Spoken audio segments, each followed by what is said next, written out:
Assalamualaikum warahmatullahi wabarakatuh. Apa kabar anak-anak? Semoga kalian tetap dalam keadaan sehat ya, walaupun selalu tetap di rumah saja. Dan selalu menjaga protokol kesehatan yaitu 3M. Mencuci tangan, menggunakan masker, dan menjaga jarak. Sebelum pembelajaran kita mulai, marilah kita awali pembelajaran pada pagi hari ini dengan membaca basmalah. Bismillahirrahmanirrahim. Tujuan pembelajaran pada pagi hari ini yaitu pertama adalah bahasa Indonesia. Siswa dapat menemukan informasi tentang perubahan energi. Yang kedua adalah matematika. Siswa dapat mengerjakan soal cerita tentang lama waktu kegiatan.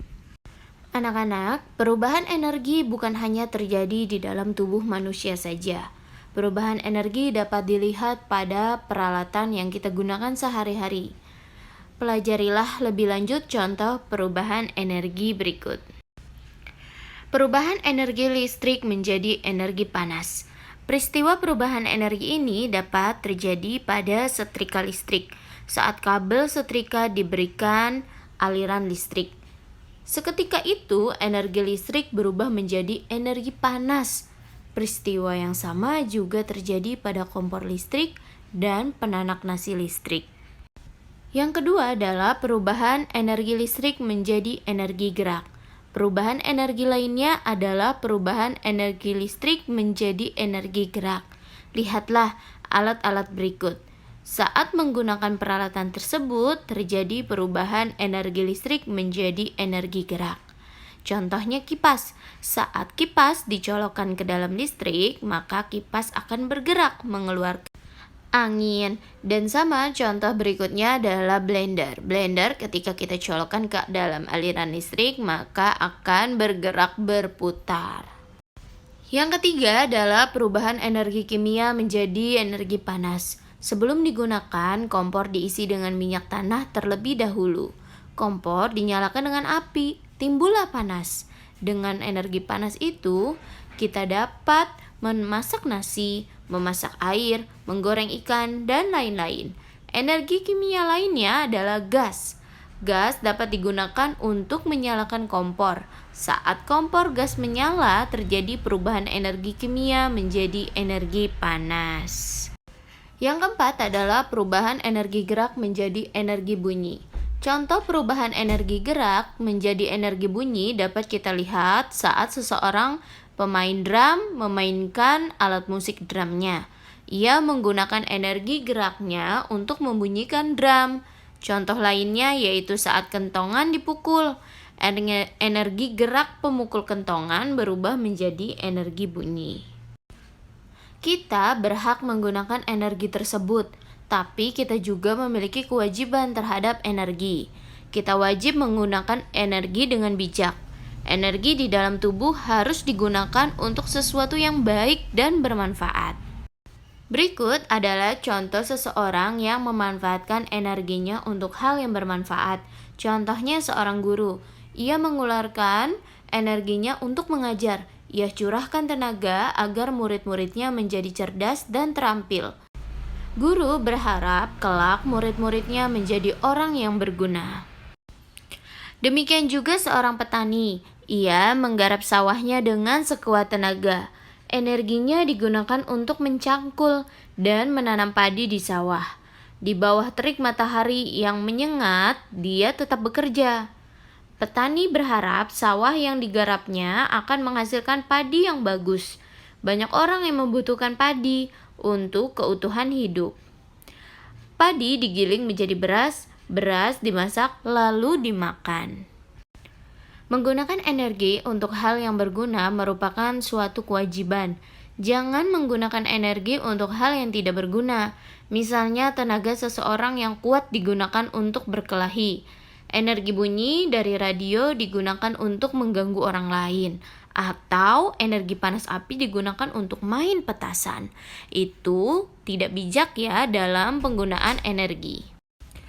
Tahukah kamu bagaimana cara menghitung lama suatu kegiatan? Nah, kita bisa lihat rumusnya, lama sama dengan waktu akhir kegiatan dikurang dengan waktu awal kegiatan. Bagaimana cara mengisinya atau menghitungnya? Yuk simak dari ilustrasi cara penghitungannya.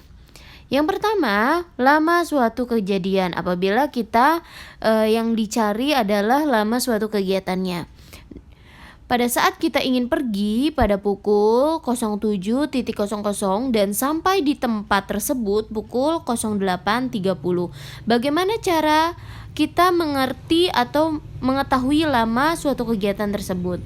Yaitu 08.30 dikurang 07.00 ya. Kita bisa tulis cara penghitungnya seperti ini. 08.30 dikurang 07.00. 30 dikurang 00 jadi 00, sedangkan 08 dikurang 07 yaitu 01.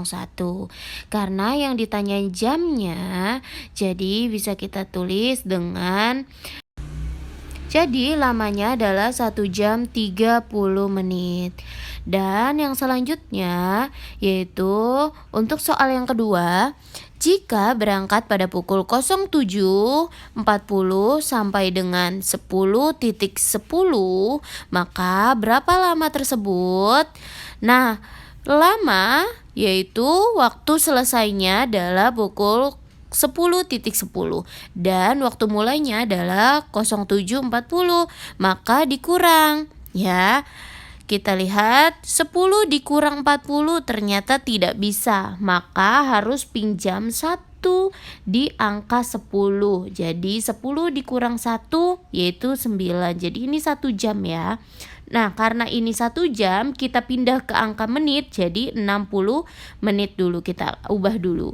Jadi 60 kita tambah ke 10 adalah jumlahnya 70. Jadi 70 dikurang 40 yaitu 30.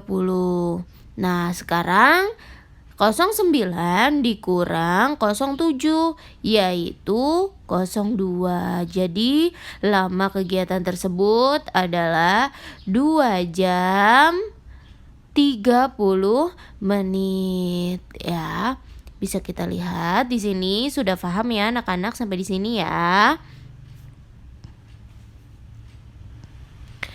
Oke, dan selanjutnya bisa kita lihat ilustrasi soal cerita berikut.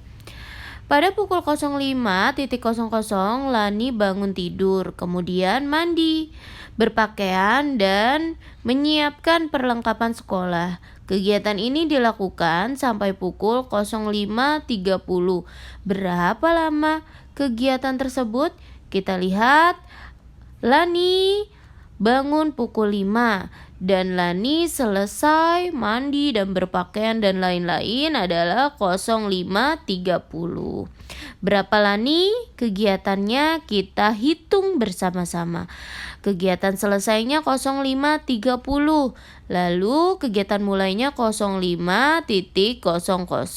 Kita lihat 30 dikurang 00 adalah 30. 05 dikurang 05 adalah 00. Karena di sini sudah ada menitnya saja, jadi lama kegiatan Lani adalah 30 menit. Contoh soal yang kedua yaitu ayah berangkat kerja pukul 07.30. Ayah pulang dari kantor dan sampai di rumah pukul 18.00. Lama ayah bekerja dan waktu yang diperlukan dalam perjalanan adalah, nah ini adalah waktu ayah berangkat ya, titik 07.30, dan waktu ayah selesai sampai di rumah adalah pukul 18. Bagaimana cara menghitungnya? Yaitu 18.00 kita hitung 07.30. 00 dikurang 30 ternyata tidak bisa anak-anak. Kita pinjam 1, jadi 18 dikurang 1 adalah 17. Dari jam kita pindahkan ke menit jadi 60 menit. 60 menit kita tambah 00 menjadi 60. 60 dikurang 30 adalah 30 ya.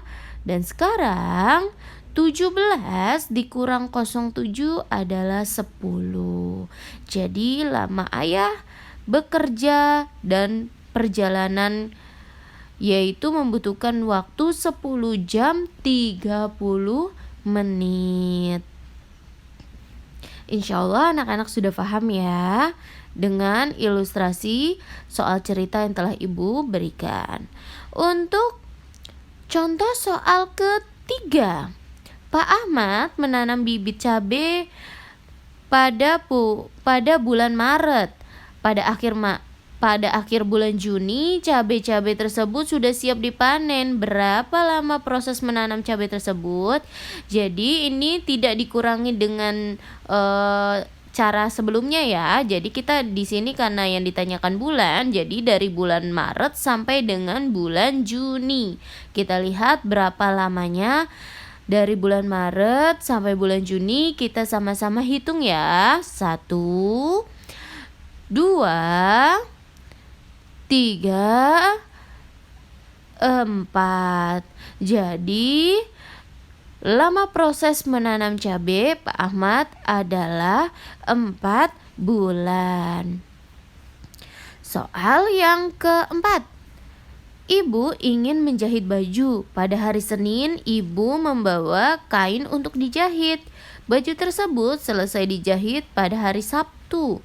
Berapa hari proses menjahit baju milik ibu? Bagaimana caranya? Caranya hampir sama ya seperti tadi soal yang sebelumnya. Senin, Selasa, Rabu, Kamis, Jumat, Sabtu. Kita hitung ya anak-anak. Yaitu dari mulai Senin. 1, 2,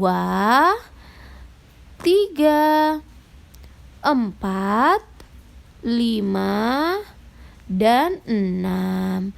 Jadi lama proses menjahit baju milik ibu adalah 6 hari.